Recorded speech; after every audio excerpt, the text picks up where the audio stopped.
It's 8:15 a.m. The clatter of hurried footsteps fills the air at Grand Central Terminal, one of the busiest places in all of New York City. People rush past each other, coffee cups in hand, eyes glued to phones, minds already racing ahead to meetings, deadlines, life. But in one quiet corner near Track 27, a woman stands still. Imani Clark, a black woman in her mid-30s, leans calmly against a marble pillar.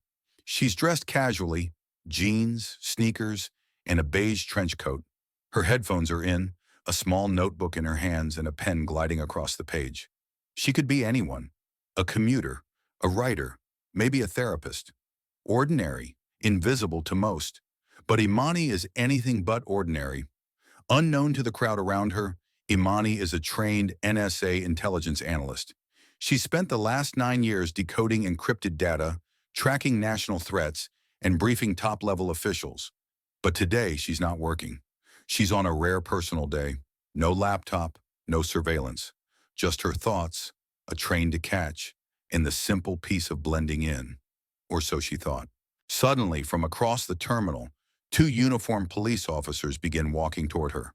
A man and a woman, both in their early 40s, scanning the crowd like hunters looking for something or someone. Their eyes land on Imani.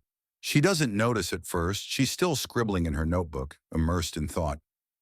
But then she hears it, a firm voice cutting through the white noise of the station. "Ma'am, can we speak with you for a moment?" Imani looks up, slightly surprised but composed. She removes one earbud. "Is there a problem, officers?" They don't answer directly. Instead, they begin asking questions that feel off. "What are you writing? Are you waiting for someone? You from around here?" Their tone isn't aggressive, but there's a hint of condescension, like they've already made up their minds about her. The male officer steps closer, peering over her notebook. The female officer crosses her arms, standing just a little too close, cutting off her space. Imani's body stiffens, not from fear, but from training. This wasn't a safety check.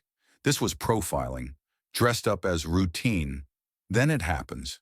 The male officer reaches out and gestures toward her bag. "Mind if we take a quick look inside?" He doesn't wait for an answer. His hand hovers, just inches from her belongings. And in that moment, the air changes. Imani gently closes her notebook. She slowly stands upright, her posture straight but non-threatening. Her voice is calm, steady like a quiet drumbeat in a storm. "You don't have my consent to search my bag." The officers glance at each other. The male one tries to brush it off. "Relax, it's just a quick check. You've got nothing to hide, right?" But Imani doesn't flinch. Her eyes, sharp but composed, lock onto his. "Having nothing to hide doesn't mean giving up your rights." She reaches into her bag, not quickly, but deliberately, and pulls out a black leather badge holder. Click. It opens. Inside is her NSA identification. Crisp, official, undeniable.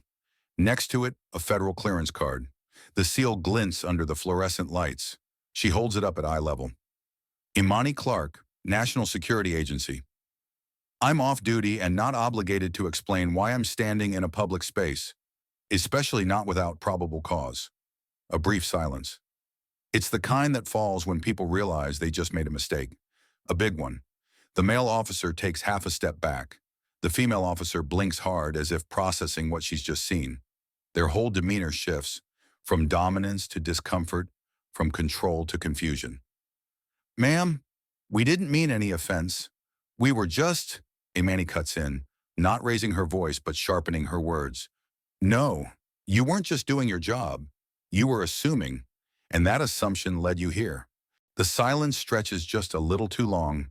The hustle of the terminal continues around them. But in this moment, it feels like time has paused, just for the three of them. The male officer's shoulders drop slightly, his voice now much softer. "We apologize, Agent Clark. Really, we didn't realize." Imani doesn't let the apology go unnoticed, but she doesn't let it excuse the behavior either. She closes her badge wallet and places it back into her bag with slow, deliberate care. Then, looking each of them in the eye, she says, "I shouldn't have to flash a federal badge to be treated with basic respect. Let this be your warning. Next time, it won't just be a conversation. The officers nod, quickly, almost awkwardly. They take a few steps back and retreat into the crowd, their presence shrinking as they disappear into the flow of people. Imani remains still for a moment, calm, grounded, not angry, but firm and unmistakably in control. Just as Imani turns to walk toward her platform, a voice calls out from behind her. "Excuse me, Miss Clark?" She turns to see a young man, early 20s, white, wearing a Columbia University hoodie and holding a coffee cup.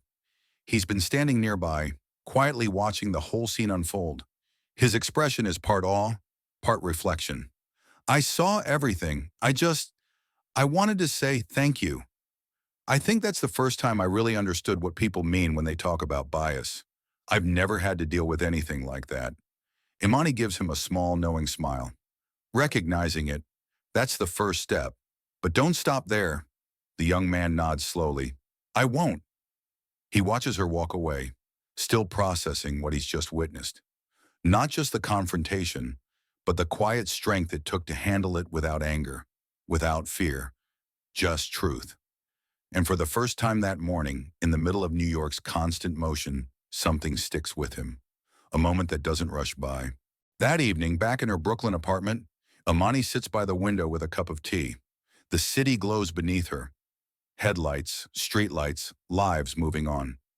Her phone buzzes. It's a call from her supervisor at the NSA. "Clark, I heard about what happened this morning at Grand Central." Word travels fast. "You handled it with clarity, restraint, and integrity. That's what we expect from someone in your position, and you delivered." Imani responds with a quiet chuckle. "Didn't expect to use my badge while waiting for a train." "Sometime," her supervisor says, "people need to be reminded who they're talking to." After the call ends, Imani sets her phone down and looks back out the window. Her reflection in the glass is soft but steady.